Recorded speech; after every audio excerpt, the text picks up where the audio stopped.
우리는 사자, 표범, 그리고 치타를 아프리카의 평야의 약탈자라고 알고 있습니다. 하지만 과학자들의 의견은 다릅니다. 거구의 고양이들이 위험에 처해 있습니다. 인구의 증가, 관광객, 그리고 번식의 공간 특수에 의해 고양이 이과를 대표하여 치타들이 멸종의 위기에 처해 있음을 경고하고 있습니다.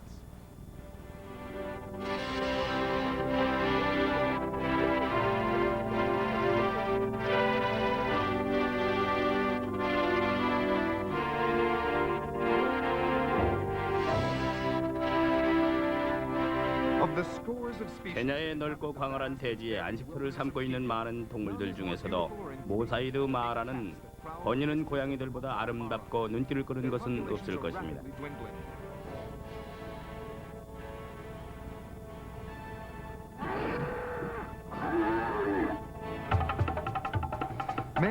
하지만 그들의 숫자가 급격히 감소하고 있습니다. 20세기가 되자 인간은 최고의 약탈자라 자칭하며 나서기 시작했습니다. 처음에는 이런 발상이 죽고 죽임을 당하는 자연의 생태계에 큰 영향은 없었습니다. 몇 년이 지나자 스포츠라고 여겨졌던 사냥은 인간만이 가진 잔인한 발자취로 피에 물들기 시작했습니다.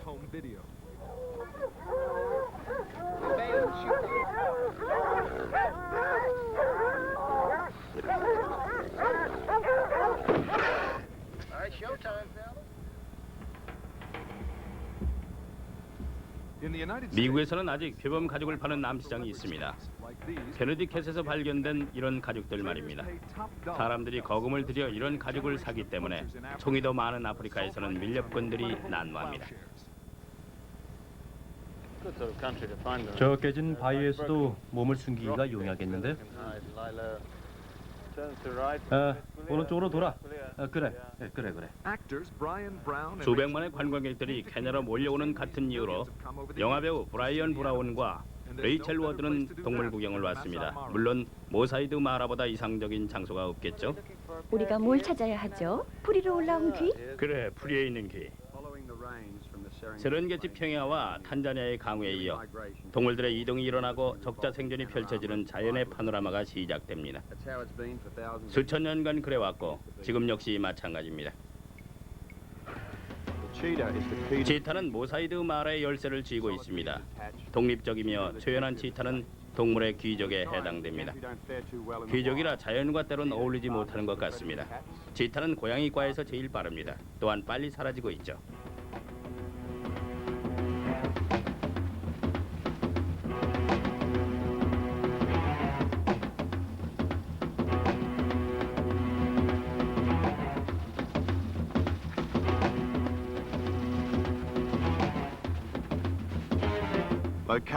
케냐의 남서부 지방에 위치한 700평방마일의 모사이드 지역은 아프리카에서 동물들의 가장 거대한 이동이 일어나는 곳입니다. 모사이드의 지역 주민들입니다. 이들은 모사이드의 실제 주인이기도 합니다. 그들은 땅을 정부에게 빌려준 거라 생각합니다. 불행히 이들도 마라에겐 위협적인 존재입니다. 인간이 관광 개발지라고 발을 디딘 순간부터 출생률이 가장 높은 케냐의 고민은 시작됐죠. 전원의 모사이드는 가장 귀족적인 부족입니다. 이들은 백인계 아프리카인들과는 어떤 접촉도 하지 않으려 합니다. 그들의 문화와 주장에 따르면 하늘은 그들에게 지구의 모든 동물과 땅을 그들에게 주었으며 말을 듣지 않는 정부에게 그 사실을 훈계하려 듭니다. 그래, 매우 아름다워요. 하나 더 갖고 싶을 정도예요. 이거 그래요. 선물이고 저 귀걸이도 갖고 싶어요. 이건 선물인데 이거 당신 줄게. 제 양말을 드릴게요. 제 양말을 원하세요? 네? 우리 캐멀스? 난 돈이 좋아. 돈이 좋다. 돈이 좋아요? 이들에겐 사자가 가장 큰 골칫덩어리입니다. 그들이 신성시하는 소를 위협하기 때문입니다. 정부가 창을 사용하는 것을 금지하기 전에는 성인식의 일환으로 사자 사냥은 필수적인 행사였습니다. 장의 유무와 관계없이 모사이드를 거니는 사자들에겐 독이 묻은 덫을 먹다가 죽어 있거나 모사이드 창에 맞아 죽어 있는 광경은 흔합니다.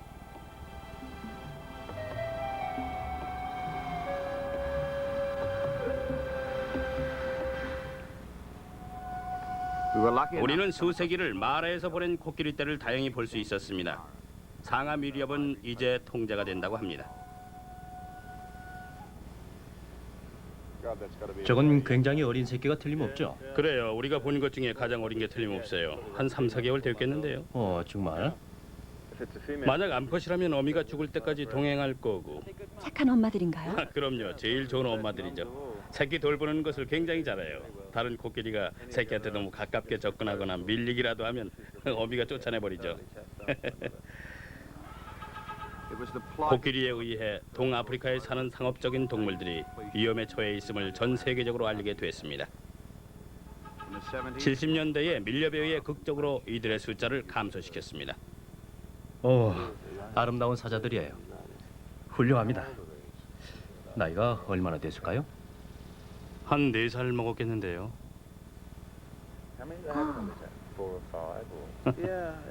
다 똑같게 생겼어요. 새끼를 한꺼번에 며칠 낳나요? 4, 5마리 정도? 집에서 키우는 고양이와 같군요. 새끼들인가요? 네. 아직 어린 2살짜리입니다. 저들이 배가 고프다면 차 위로 뛰어올까요? 아니요. 인간에 대한 두려움이 큽니다. 풀 위에서 움직이는 걸 봐요. 저 작은 얼룩말은 전혀 모르고 있는데? 거의 다 왔어요. 저 숨는 것 좀 봐요.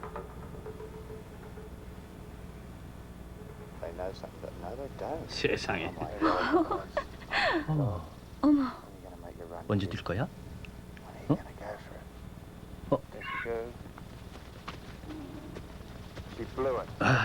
실패했어. 저렇게 노력했어. 저 신경질난 표정 좀 봐요. 나 같아도 그랬을 거야. 자기네들끼리 신호 보냈죠? 그랬던 것 같아요. 가깝게 가도 기척도 못 느꼈어. 지금 소리를 들으라고 있어.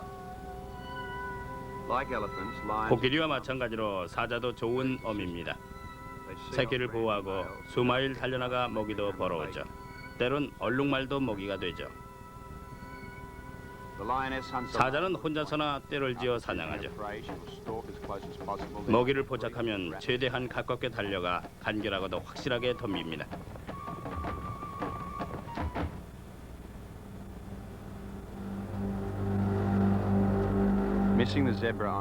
솔로로 활동하다 실패를 본 암컷은 친구들과 합작해서 좀 더 군침나는 먹이를 잡기로 했습니다. 큰 들소를 공격함에 있어 이들은 침착함을 보입니다.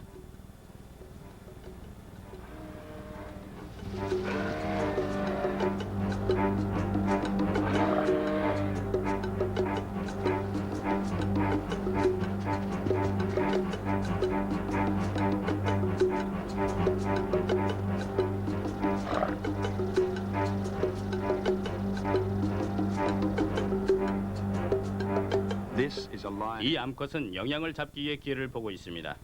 영양들은 마치 사자들의 생존을 위해 있는 것 같았습니다.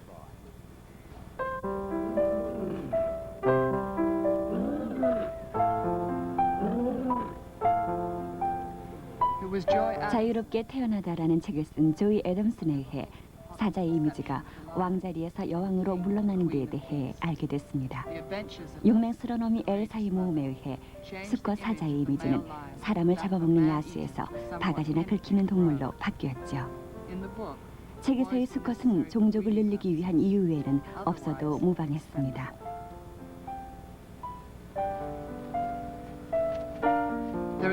그들의 힘과 숫자, 가족 구성원의 구조는 고양이과에선 특이해 여러 면에서 생존의 확률을 높입니다. 동족 번식을 하는 치타와는 달리 수컷 새끼는 크자마자 유전적인 피해를 입힐세라 쫓겨나게 됩니다.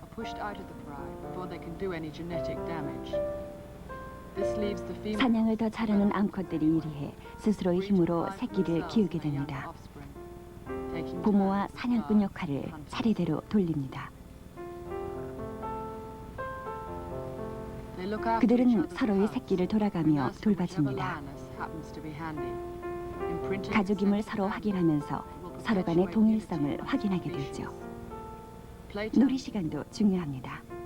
새끼들이 자라면 사냥의 기초 원리를 가르치게 됩니다.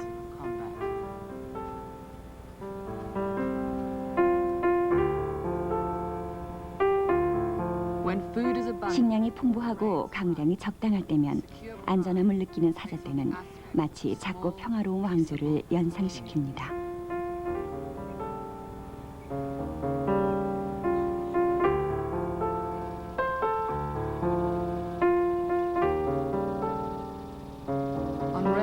아주 드문 경우에 암컷은 홀로 있게 됩니다. 새끼들이 너무 어려 동행할 수 없게 되자 뒤처지게 되는 것이죠. 보호막인 사자떼가 없어지면 그녀는 쓰러진 나무 빈 속에 새끼들을 넣어 적들 그리고 수컷 사자로부터 피해 있습니다.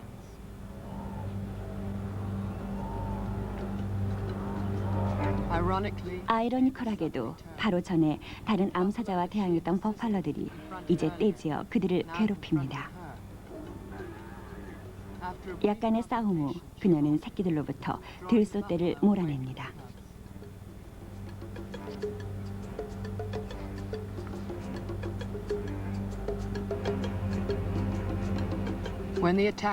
공격자들이 없어지자 그녀는 새끼들을 늪지에 데려갑니다.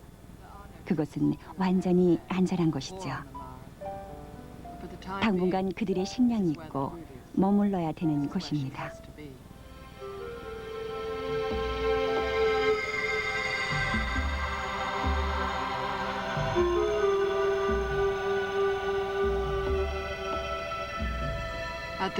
바로 이럴 때야말로 먹이를 구하는 것과 새끼를 보호해야 하는 갈등 상황이 전개됩니다.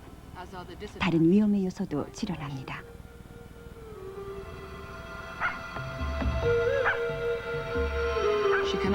새끼를 보호하는 동시에 먹이를 구할 수는 없죠. 먹이를 구하기로 결심하는군요. 땅에는 척박하게 느껴지는 모든 동물이 남쪽으로 이동한 후입니다.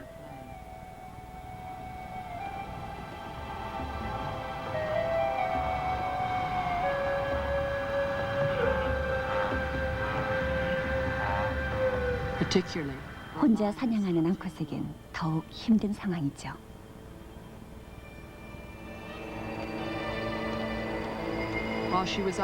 마하라에서 사냥 도중 근처의 수컷이 새끼를 죽입니다. 이 부모 사자는 짝이 없었고 돌봐야 할 새끼들이 없어지자 그녀는 짝을 찾아 나섭니다. 물론 이게 수컷의 의도였죠.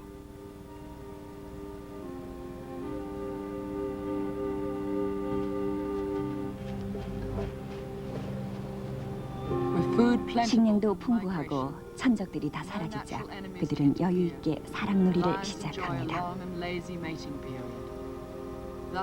수정이 이루어지는 게 확인되자 이들은 타산을 기대할 것입니다. 동료의 표범이나 치타보다 새끼 수가 많죠.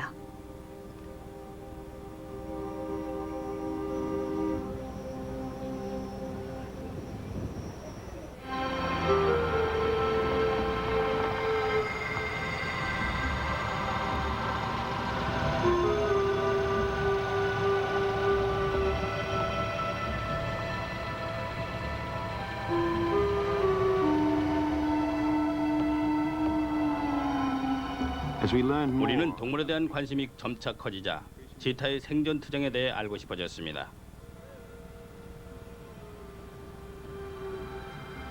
인간의 문명은 최근의 동물 생태계에서 아주 위협적인 존재가 되어왔습니다. 수요가 줄자 동족 번식을 하지 않던 동물들도 서로 교미를 하게 되는데 과학자들은 이런 현상을 위험하다고 합니다. 치타는 사자보다 작고 힘도 적기에 사자보다는 결과적으로 먹이망이 적습니다. 표범은 기술 면에서 뛰어나고 인간에 대한 적응력도 더 크고 나무에 오르기도 능숙합니다. 치타는 그에 비해 보잘것없어 보입니다. 작은 체구에다 무기라고 볼 수 없는 발톱 때문에 나무 오르기도 사냥에도 약합니다.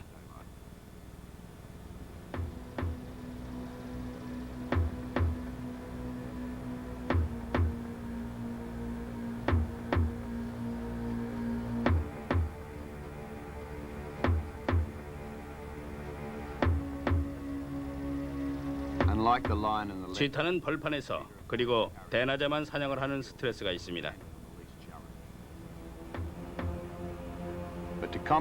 사자와 표범과는 달리 치타는 죽은 고기를 싫어하며 최소의 노력으로 싱싱한 먹이를 구하려 합니다. 이런 단점에도 불구하고 치타의 시력은 뛰어나고 청각이 두드러집니다.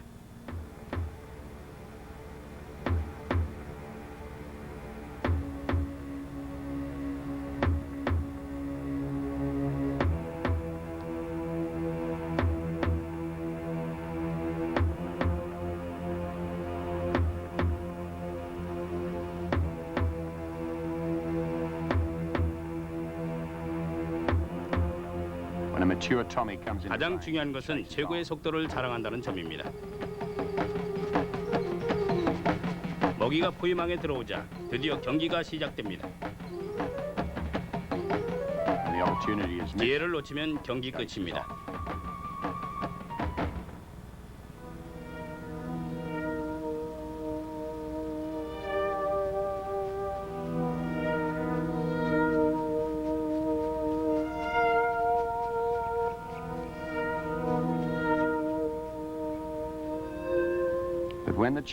치타가 자기의 이상적인 먹이를 점 찍으면 생존을 위한 치명적인 계산이 그의 메커니즘을 작동시킵니다.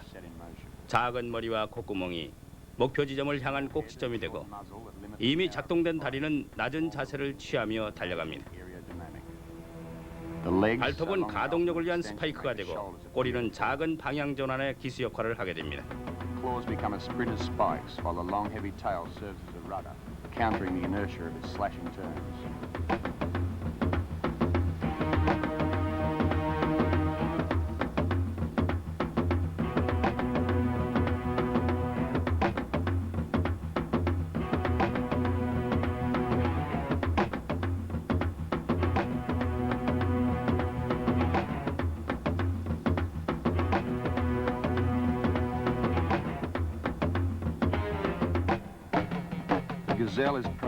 가젤 역시 적을 물리치는 기법을 알고 있습니다.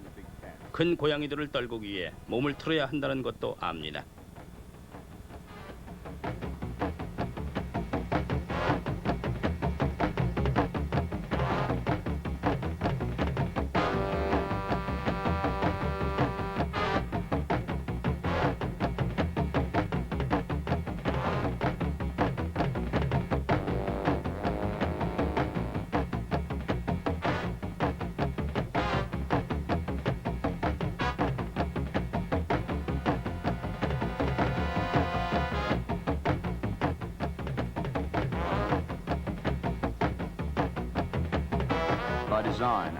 결과는 뻔합니다. 힘이 우선순위죠.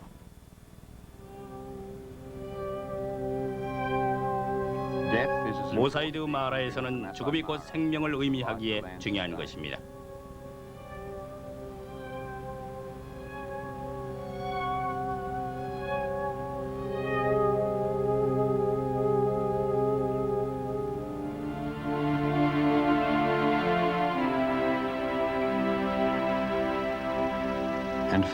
균형을 위해 새 생명이 태어납니다.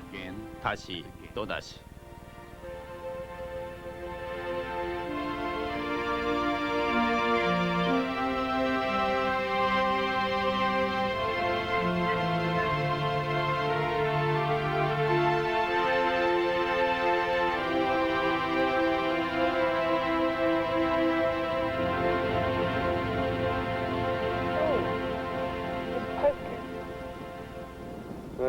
새끼 것을 다 핥아주고 있어요. 태반과 여러 막 등을요. 이 순간이 가장 약한 모습이죠. 그렇죠? 그래요. 가장 노출 상태에 있는 셈이죠. 자칼이 있다면 식은 죽 먹기로 잡겠죠. 자칼, 치타 등 다 한 주먹감이죠. 이런 대낮에 새끼를 낳는 이유는 가장 위험이 적을 때이기 때문이에요. 다른 적들 눈에 띌 확률이 제일 적죠. 새끼를 완전히 깨끗하게 해줘야 됩니다. 아, 탯줄을 먹고 있네요. 네. 왜 적을 먹는 거죠? 두 가지 이유 때문이에요. 새끼를 낳는다는 흔적을 없애야 천적들이 자기네를 못 찾으니까. 아, 그렇군요. 그리고 두 번째는 태반에는 영양이 많이 함유되어 있기에 젖을 주려고 그러는 거예요. 기가 막히군요. 이것에 의해 여러 화학 작용이 이루어져요. 저거 봐. 저 보라고. 저거 봐. 신기해. 이 초 걸렸어. 새끼가 섰어요. 네, 매 순간마다 그들은 강해져요. 지금 하는 동작은 그녀가 새끼를 핥아서 새끼의 냄새를 익히려 하는 거예요.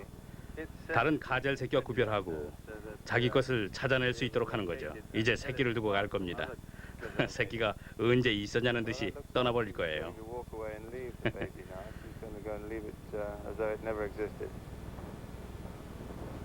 조금 있다 다시 올 건가요? 당분간 혼자 내버려 둘 거예요. 왜냐하면 풀숲에 숨겨두는 게 냄새를 없애는 최대의 효과를 가져오니까요. 가만히 웅크리고 꼼짝도 안 하니까요. 엄마가 돌아와서 부를 때까지 말이에요. 어미가 다 핥아줬기에 어떤 냄새도 나지 않죠. 지금은 저게 최대 안전책일 뿐입니다. 만약 뭔가 여길 지나게 되면요? 움직이지 않고 가만히만 있다면 그냥 스쳐 지나갈 거예요. 보신 적 있어요? 예, 그래요. 대단한 광경이었어요.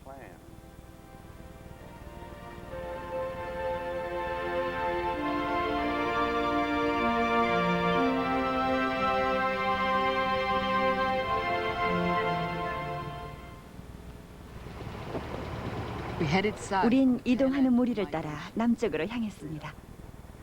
저기 치타 봐. 하나, 저길 봐요. 야, 저길 봐. 뭘 잡았죠? 영양 같은데요. 저렇게 아침에 사냥하는 것을 좋아하나요? 그래요. 이른 아침에 치타 등은 사냥하기를 좋아하죠. 왜냐하면 교통이 덜 번잡하니까요. 차들이 덜 붐비잖아요. 누가 있는 게 싫은가 보죠? 관광차들이 가까이 가서 보려고 하니까 사냥에 방해가 되겠죠. 관광객들 눈에 별로 안 띈다면서요? 옛날에는 시도 때도 없이 모습을 드러냈으나 요즘에는 이른 아침에서 정오쯤까지만 다녀요. 그렇다면 밤에는요? 밤에는 자거나 이동을 하겠죠.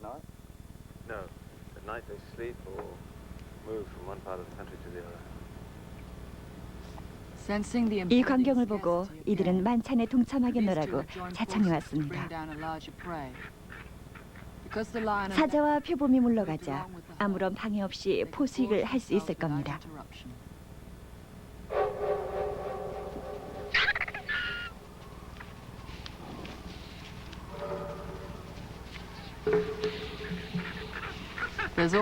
최고의 방랑자들인 이들 몫은 항상 있게 마련이죠. 생김새나 행동들도 그들의 성질을 잘 반영합니다. 매들이란 참 이상한 놈들이죠. 남의 찌꺼기 갖고도 저렇게 싸움을 합니다. 힘이 없는 놈을 기다려야 되죠. 찌꺼기의 찌꺼기가 자기 몫이죠.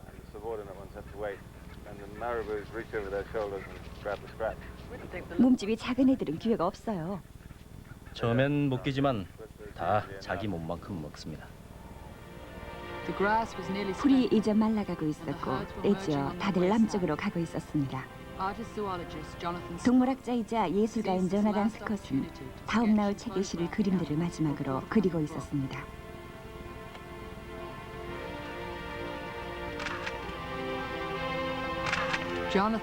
조나단은 최근 10년을 이곳에서 머물렀습니다. 이제 그는 이곳 이동과 생태계에 관해 권위자입니다. 이번 방문의 목표는 이 지역의 치타들의 피와 피부 조직을 채집해가는 것이었죠. 추후에 보호할 동물들, 다른 아프리카 지역의 동물들의 피부 조직과 비교해볼 생각에서입니다. 환상적인 광경이에요. 다른 데서는 볼 수 없을 겁니다. 서너 마리의 아기 고양이들을 볼 수 있는 경우는 드물기 때문에 우린 운이 좋은 셈이죠. 치타 등의 번식이 지금 기하급수적으로 감소하고 있어요. 유전적인 요소 때문인지 영양 공급 때문인지 어쨌든 비정상적으로 줄고 있어요. 우린 결국 치타의 DNA 구조나 단백질 분석을 함으로써 유전자를 살펴 그 다양함을 연구하게 되었죠. 우리가 발견한 치타의 구조는 놀라울 정도였습니다. 치타는 다른 고양이와 인간 그리고 쥐들보다는 10배에서 100배나 유전 변화가 없었어요. 당신의 발견이 이들 멸종 위기의 해석입니까? 치타는 멸종 위기에 처해 있는 것이 저주와 같다는 일례에 불과해요. 치타는 번식력이 약하고 그리고 생존력도 약하고 보호하에서는 스트레스를 잘 받는 성격이죠. 치타에게도 희망이 있습니다.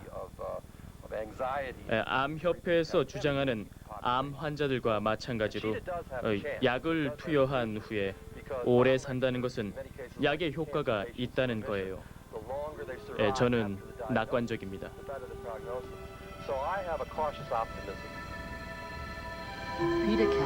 케냐 박물관의 피터 켈은 오브라이언 박사를 도와주고 있습니다.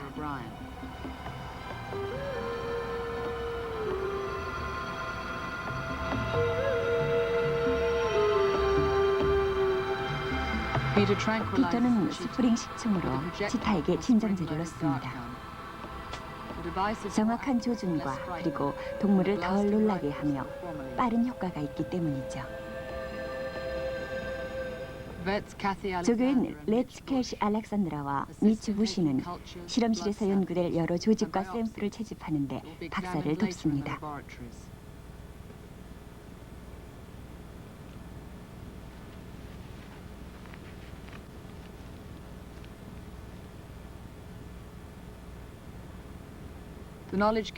이 연구에서 얻어지는 지식은 마하라에서 이전에 연구됐던 어느 것보다도 심도가 있을 겁니다.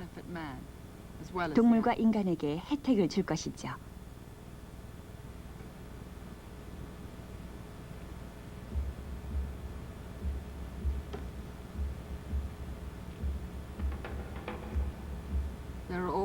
약의 효과가 떨어질 때면 긴장의 순간이 옵니다. 새로운 약이 예전의 것보단 아무리 좋다고 해도 말이죠.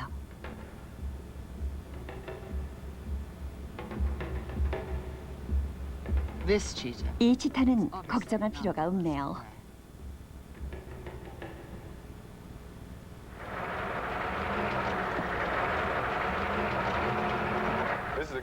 이곳에서 치타들이 종종 있어요.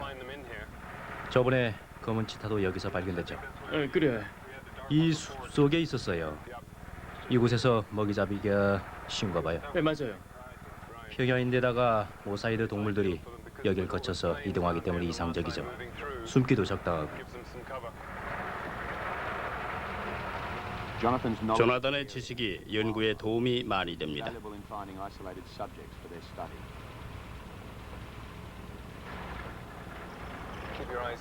자, 눈을 크게 뜨고. 저기 있네요. 보여요? 저 숲풀 사이에 있잖아요. 그래. 아름다워요. 보이죠? 한 1년 반 정도 된 것 같아요, 피터. 젊은 놈이군. 한번 불러봐요. 또 있나 알 수 있죠. 잘 지켜봐요. 근처에 누가 있나 봐요. 아무런 반응이 없네요. 주위엔 아무도 없는 것 같군. 눈만 말똥말똥거려요. 또 눕는데요.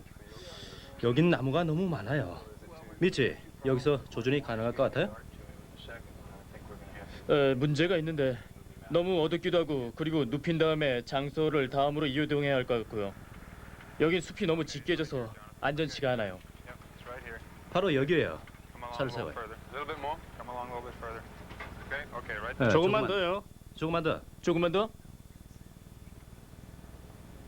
됐어요. 자, 이제 아. 잘 보이네요. 예.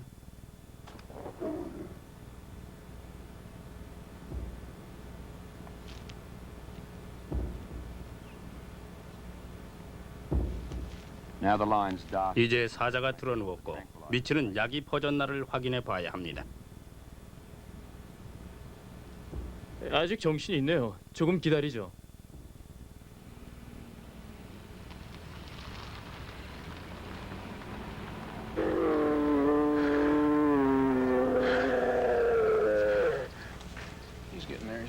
주위에 다른 사자들이 있었다면 이 소리에 반응을 했을 겁니다. 그러나 피터와 미치는 이 사자를 옮기기 시작합니다.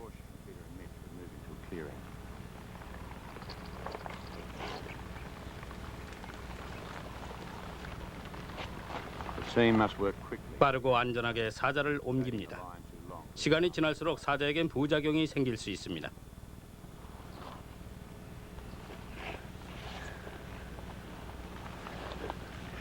어휴, 큰 놈인데요. Everything will be 모든 게 기록되고 전자 박동기를 사자의 혀에 부착합니다. 혀가 굉장히 크죠.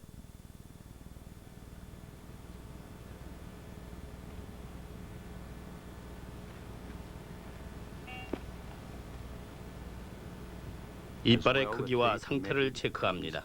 52. 나온 부위는 24. It's an intimidating display for onlookers. 이들에게는 긴장되는 순간입니다.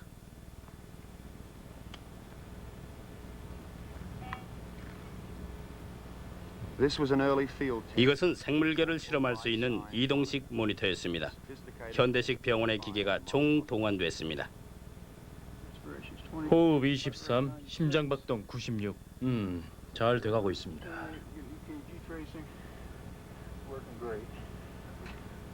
In Dr. Rashid Aman's 나이로비 실험실에 라시드 아멘 박사가 쥐타의 피부 조직을 검사하고 있습니다. the DNA 하루 냉각 후 고정 젤에다가 옮겨 담고 있습니다. under an ultraviolet 자외선 차단기에서 DNA의 청사진이 살아나게 됩니다. cell comes to life.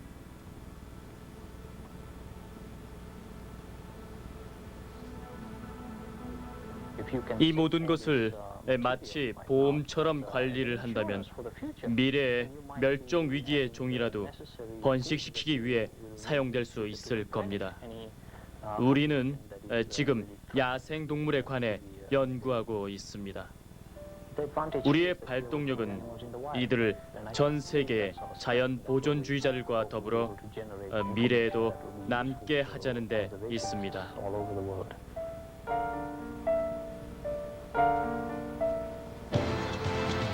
Meanwhile, ambushes and 이 와중에 unforeseen 여러 영양과 obstacles 들선은 wait for 새로운 migration 개체를 south. 향해 이동을 하고 있습니다.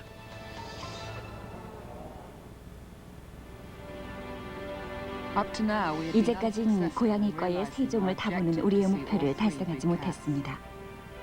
표범이 우리를 피해 다녔습니다. 가장 종잡을 수 없고 야행성이며 독립적이고 부끄러움을 타죠. 우린 과학자들로부터 조나단을 불러 표범을 찾아달라고 했습니다. 그는 우리를 표범이 좋아하는 먹이가 있는 바위 계곡으로 데려갔습니다. 여기 보시다시피 숨게 적당한 나무들이 있는 지역이에요. 나무 위에서 밤을 지내죠. 밤에는 활동을 안 할 때면 잠을 잔답니다. 첫째, 나무에서 내려와서는 지역 전체를 다니며 어슬렁거리게 되죠. 여기에는 50에서 100마리의 버분들이 있어요. 이들은 주식이 구리기 때문에 여기서 살고 있죠. 버분들이 사자나 표범이 나타나면 보이는 반응을 보세요. 물론 천적이기 때문이죠. 그러나 버분은 표범을 더 무서워해요. 만약 제게 표범이었다면 정신을 못 차릴 거예요. 그러나 때론 사자 뒤에는 표범들이 따라다니죠. 참 신기한 일이에요. 사실 때론 사자들이 표범을 따라와 손쉽게 먹이를 잡기도 합니다.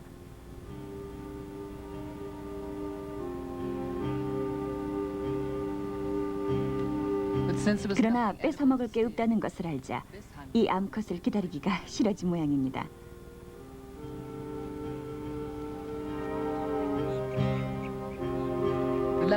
표범은 나무를 오르지 못하는 동물에겐 협박을 못 느낍니다. 이제 표범은 나무 위에서 아무 방해자가 없을 때까지 느긋이 쉴 것입니다. 그러자 먹이를 잡은 표범은 울창한 나무 속에서 먹이를 끌고 와 안전하게 뜯어먹기 시작합니다. 자연은 항상 예상 불가능합니다. 암컷이 건강한 수컷 새끼 3마리를 몰고 왔습니다.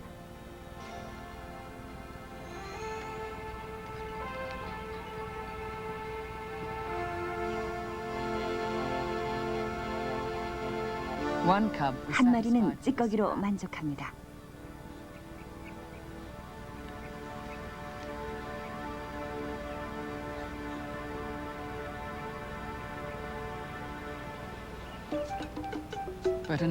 한 마리가 배고픔을 참지 못해 큰 먹이를 잡으러 올라가려 합니다.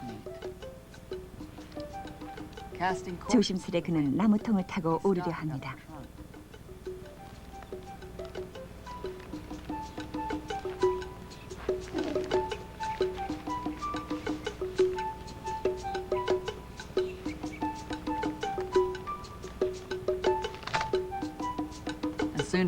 그는 곧이어 가시나무를 타는 것을, 어린 사자와 큰 표범의 적수가 못 된다는 것을 어렵사리 깨닫게 됩니다.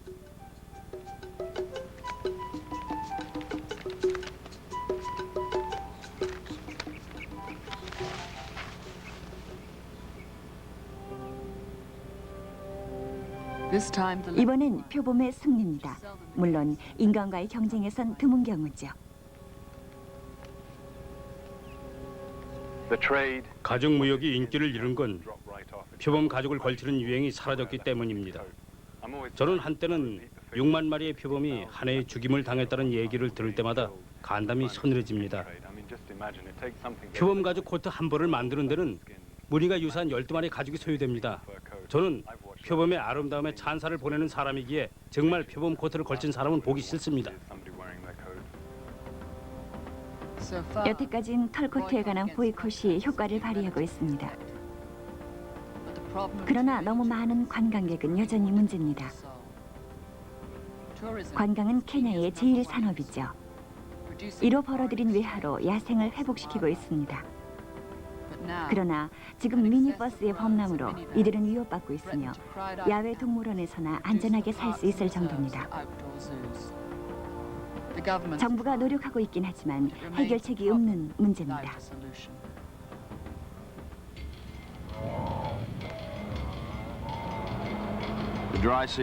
이제 건조기가 되어갑니다. 우리는 동물들을 따라서 모사이드 마라를 내려갔습니다.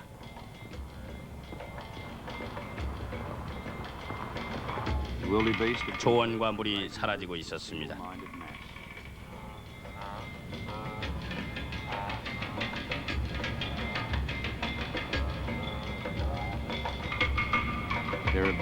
풀을 뜯어먹던 때가 서서히 흩어지고 있습니다. 그들의 목표는 풍부한 세렝게티의 사만나입니다. 장애물은 강과 천적입니다.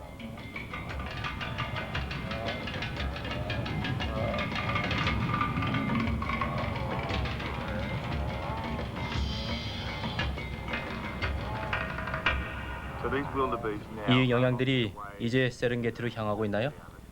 그래요. 이동이라 하면 이 영양들의 경우에는 세렝게티 마라를 거점으로 끊임없이 연중 행사를 하고 있는 거예요. 풀과 물을 찾아다니는 반복되는 과정이죠. 마치 잔디 깎는 기계처럼 그들이 지나간 자리는 풀이 몽땅 없어지죠. 그들은 어딜 건너야 하는지에 대한 결정을 해야 되는데 매마다 정기적으로 건너는 곳이 있긴 하지만 디딤 땅이 좋은 곳을 찾으려 하죠. 반대편이 잘 보이는 곳이요. 그게 어디 있죠? 예, 바로 여기 건너편에 있죠. 그러나 이곳이 보다 어려운 곳이기도 해요. 왜냐하면 이 숲속을 따라 이동해야 되는데 숲속엔 사자와 표범이 도사리고 있을 수 있기 때문이죠. 영양들이 강을 건너겠느라고 결심을 하면 그 외에는 어느 것도 안중에 안 들어오기 때문이에요. 겹겹이 파도 치는 것처럼 모여들죠.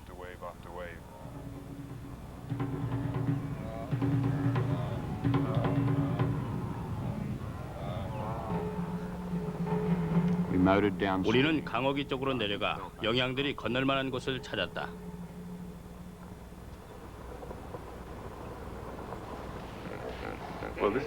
이곳이 바로 보지역을 관통하며 세렝게티로 가는 골목이죠. 물론 여기가 영양들이 건너야 하는 강이기도 하고요. 첫째로 보여드리고 싶은 것은 하마들입니다. 얼마나 적응이 잘 되어 있나를 보세요.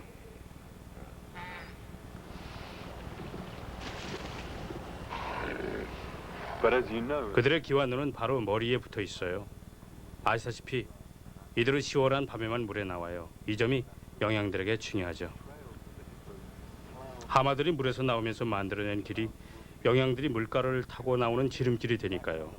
저 정도의 높이라면은 영양들이 도저히 타고 오를 수가 없어요. 직접 가서 보여드릴게요. 자, 우리가 직접 하마들이 밤에 나오는 길로 올라가 봅시다.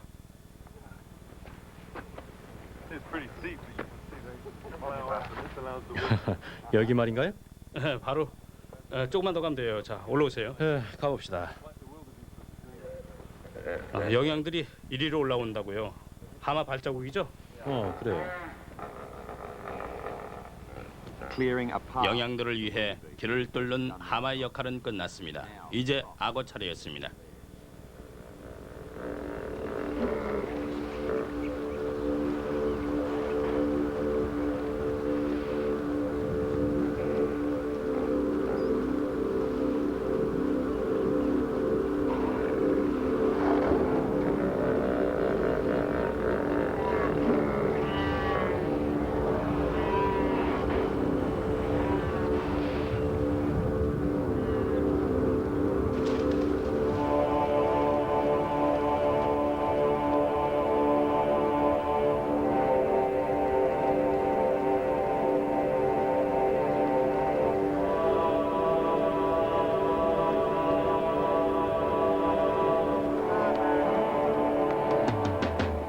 You could feel it. 느낄 수가 있습니다. 이들의 급한 마음을.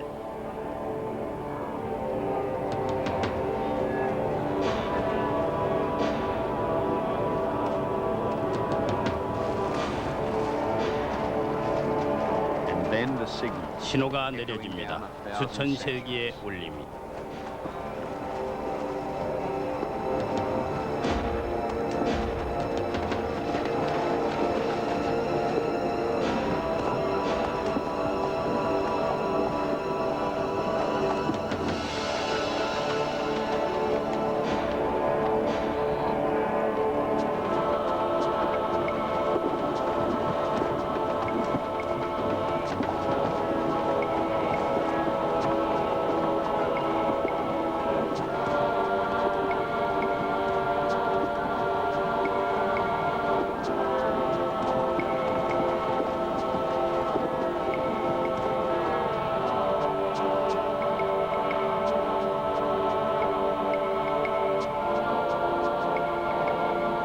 The crossing was successful. 성공적인 도약이었습니다.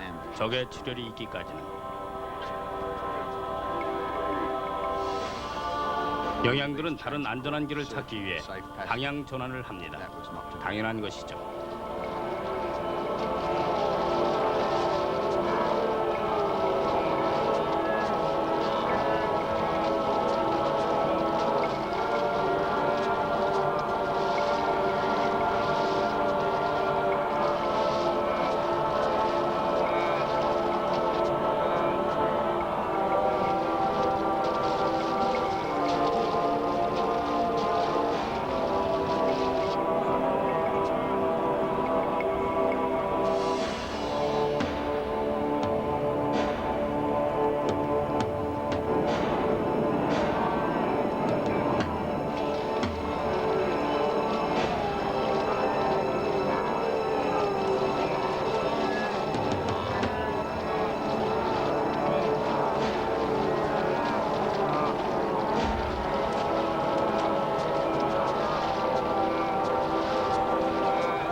It seemed a disaster. 성경책에서나 나올 법한 재앙이 Tragic 일어납니다. on the face of it. 그러나 역사의 측면에서는 찰나의 순간이었습니다. And there is a scheme. 결과와 의미는 무한 속의 시간 속에서나 찾을 수 있을 겁니다. 심오한 아름다움이 나약함을 드러낼 때입니다. Resisted our interference.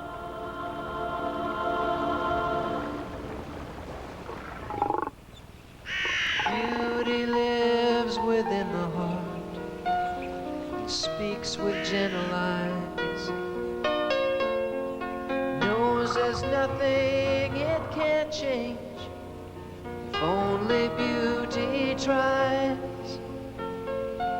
cruelty and bitter thoughts that gamble with men's souls, all to gain a tarnished coin that crush the broken rose. The beast is just the common line, the fashion of the day, to take advantage of the weak. Take my hand and climb with me, see what we might see. And when you leave, you'll still be here,